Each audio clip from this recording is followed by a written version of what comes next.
Hi hello everyone, welcome back to my YouTube channel.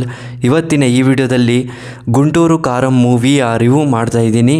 ಈ ಮೂವಿಯ story ಏನು, budget ಏನು, ಕಲೆಕ್ಷನ್ ಏನು, ಯಾವ ಭಾಷೆಯಲ್ಲಿ ಬಿಡುಗಡೆಯಾಗಿದೆ, ಯಾರ್ಯಾರು ನಟ ನಟಿಯರು ಇದ್ದಾರೆ, ಹಾಗೆಯೇ ಈ ಮೂವಿಯ ಹಲವಾರು ಮಾಹಿತಿಗಳನ್ನು ಈ ವಿಡಿಯೋದಲ್ಲಿ ತಿಳ್ಕೊಬರೋಣ. ಅದಕ್ಕೂ ಮುಂಚೆ ನಮ್ಮ ಚಾನಲ್ಗೆ ಸಬ್ಸ್ಕ್ರೈಬ್ ಆಗಿಲ್ಲ ಅಂದರೆ ಸಬ್ಸ್ಕ್ರೈಬ್ ಮಾಡಿಕೊಂಡು ಕೆಳಗಡೆ ಕಾಣ್ತಿರೋ ಬೆಲ್ಲೈಕನ್ನು ಕ್ಲಿಕ್ ಮಾಡಿಕೊಳ್ಳಿ. ಬನ್ನಿ ಗಾಯ್ಸ್, ಇವತ್ತಿನ ವಿಡಿಯೋವನ್ನು ಶುರು ಮಾಡೋಣ.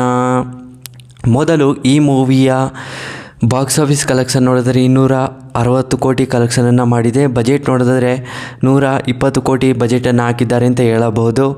ಹಾಗೆಯೇ ಈ ಮೂವಿಯ ಮೇನ್ ಲ್ಯಾಂಗ್ವೇಜ್ ಬಂದು ತೆಲುಗು ಆಗಿದೆ, ಹಿಂದಿಯಲ್ಲಿ ಡಬ್ ಆಗಿದೆ, ತಮಿಳಲ್ಲಿ ಡಬ್ ಆಗಿದೆ ಅಂತ ಹೇಳಬಹುದು. ಹಾಗೆಯೇ ಈ ಮೂವಿಯ ರನ್ನಿಂಗ್ ಟೈಮ್ ಒಂದು 154 ನಿಮಿಷಗಳ ಕಾಲ ಈ ಮೂವಿಯನ್ನು ತುಂಬ ಅದ್ಭುತವಾಗಿ ಕೊಟ್ಟಿದ್ದಾರೆ. ಹಾಗೆಯೇ ಈ ಮೂವಿಯ ಬಿಡುಗಡೆಯಾಗಿದ್ದ ದಿನಾಂಕ ಜನವರಿ 12, 2024ರಲ್ಲಿ ಬಿಡುಗಡೆಯಾಗಿರುವಂಥ ಸಿನಿಮಾವಾಗಿದೆ ಅಂತ ಹೇಳಬಹುದು. ಹಾಗೆಯೇ ಈ ಮೂವಿಯಲ್ಲಿ ಯಾರ್ಯಾರು ನಟ ನಟಿಯರಿದ್ದಾರೆ ಅನ್ನೋದನ್ನು ನೋಡೋದಾದರೆ ಮೊದಲು ರಮ್ಯಾ ಕೃಷ್ಣ, ಹಾಗೆಯೇ ಮಹೇಶ್ ಬಾಬು, ಶ್ರೀಲೀಲಾ, ಮೀನಾಕ್ಷಿ, ಜೈರಾಮ್, ಇನ್ನೂ ಹಲವಾರು ಆ್ಯಕ್ಟರ್ಸ್ಗಳು ಈ ಮೂವಿಯಲ್ಲಿ ತುಂಬ ಅದ್ಭುತವಾಗಿ ನಟನೆ ಮಾಡಿದ್ದಾರೆ ಅಂತ ಹೇಳಬಹುದು. ಹಾಗೆಯೇ ಈ ಮೂವಿಯ ಪ್ರೊಡಕ್ಷನ್ ಕಂಪನಿ ಹಾರಿಕಾ ಅಸಿನ್ ಕ್ರಿಯೇಷನ್. ಹಾಗೆಯೇ ಈ ಮೂವಿಯ ಡೈರೆಕ್ಟರ್ ತ್ರಿವಿಕ್ರಮ್ ಶ್ರೀನಿವಾಸ್. ಹಾಗೆಯೇ ಈ ಮೂವಿಗೆ ಹಲವಾರು ಕಡೆಯಿಂದ ರೆಸ್ಪಾನ್ಸ್ ಸಿಕ್ಕಿರುವಂಥ ಸಿನಿಮಾವಾಗಿದೆ ಅಂತ ಹೇಳಬಹುದು. ಮಹೇಶ್ ಬಾಬು ಅವರು ಹೀರೋ ಕ್ಯಾರೆಕ್ಟರನ್ನು ಪ್ಲೇ ಮಾಡಿದ್ದು ತುಂಬ ಅದ್ಭುತವಾಗಿ ನಟನೆ ಮಾಡಿದ್ದಾರೆ. ಶ್ರೀಲೀಲಾ ಅವರು ಹೀರೋಯಿನ್ ಕ್ಯಾರೆಕ್ಟರನ್ನು ಪ್ಲೇ ಮಾಡಿದ್ದು ತುಂಬ ಅದ್ಭುತವಾಗಿ ನಟನೆ ಮಾಡಿದ್ದಾರೆ ಅಂತ ಹೇಳಬಹುದು. ಹಾಗೆಯೇ ಹಲವಾರು ಕಡೆಯಿಂದ ರೆಸ್ಪಾನ್ಸ್ ಸಿಕ್ಕಿರುವಂಥ ಸಿನಿಮಾವಾಗಿದೆ.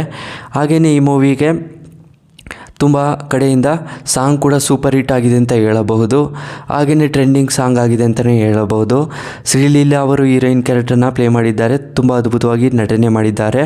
ರಮ್ಯಾ ಕೃಷ್ಣನ್ ಅವರು ತಾಯಿ ಕ್ಯಾರೆಕ್ಟರ್ನ ಪ್ಲೇ ಮಾಡಿದ್ದು ತುಂಬ ಅದ್ಭುತವಾಗಿ ನಟನೆ ಮಾಡಿದ್ದಾರೆ ಅಂತ ಹೇಳಬಹುದು.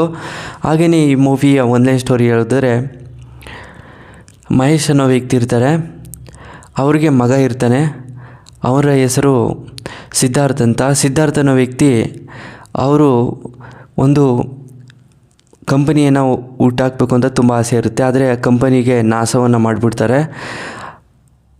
ಆದರೆ ಆ ನಾಶ ಮಾಡೋಕ್ಕೆ ಏನು ಕಾರಣ ಅಂದರೆ, ಮಹೇಶ್ ಅವರ ತಂದೆಗೆ ಸುಮಾರು ವಿರೋಧಿಗಳು ಇರ್ತಾರೆ.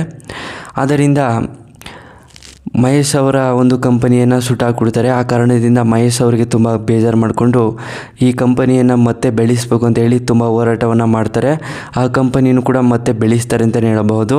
ಹಾಗೆಯೇ ರಾಜಕೀಯ ವ್ಯಕ್ತಿಗಳೆಲ್ಲ ಕೂಡ ಇನ್ವಾಲ್ವ್ ಆಗ್ತಾರೆ. ಆ ಕಂಪನಿ ನನಗೆ ಬೇಕು, ಅದಕ್ಕೆ ಸುಮಾರು ಡಿಮ್ಯಾಂಡನ್ನು ಮಾಡ್ತಿರ್ತಾರೆ.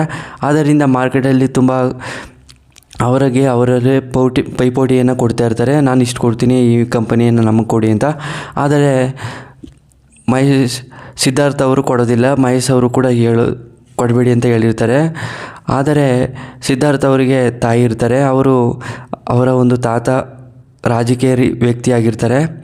ಆದ್ದರಿಂದ ಅವ್ರ ತಾತನಿಗೆ ಕೊಡೋಕ್ಕೆ ಒಪ್ಕೋತಾರೆ. ಆದರೆ ಸಿದ್ಧಾರ್ಥ್ ಕೂಡ ಸರಿ ಅಂತ ಹೇಳಿ ಬರ್ಕೊಟ್ಬಿಡ್ತಾರೆ. ಆ ಕಂಪನಿಯನ್ನು ಅವರ ತಾತ ಹ್ಯಾಂಡ್ಲ್ ಮಾಡ್ತಿರ್ತಾರೆ. ಸಿದ್ಧಾರ್ಥ್ ಅವರು ಅದೇ ಒಂದು ಊರಿನಲ್ಲಿ ಒಂದು ಹುಡುಗಿನೂ ಕೂಡ ಪ್ರೀತಿಸ್ತಾ ಇರ್ತಾರೆ. ಅವ್ರ ತಾತನಿಗೂ ಕೂಡ ಗೊತ್ತಿರುತ್ತೆ. ಆ ಹುಡುಗಿನ ಮದುವೆ ಮ್ಯಾರೇಜನ್ನು ಮಾಡೋಣ ಸಿದ್ಧಾರ್ಥಿಗೆ ಅಂತೇಳಿ ಮ್ಯಾರೇಜ್ ಕೂಡ ಮಾಡ್ತಾರೆ. ಹಾಗೆಯೇ ಅವರ ಒಂದು ಕಂಪನಿಗಳನ್ನು ನೋಡಿಕೊಂಡು ಮ್ಯಾರೇಜ್ ಆಗಿ ಅವರ ಒಂದು ಜೀವನವನ್ನು ಬದಲಾಯಿಸ್ಕೊಂಡು ಹೋಗೋದೇ ಈ ಮೂವಿಯ ಸ್ಟೋರಿ ರಿವ್ಯೂ. ನಿಮಗೆ ಇಷ್ಟವಾದರೆ ಶೇರ್ ಮಾಡಿ, ಲೈಕ್ ಮಾಡಿ. Thanks for watching.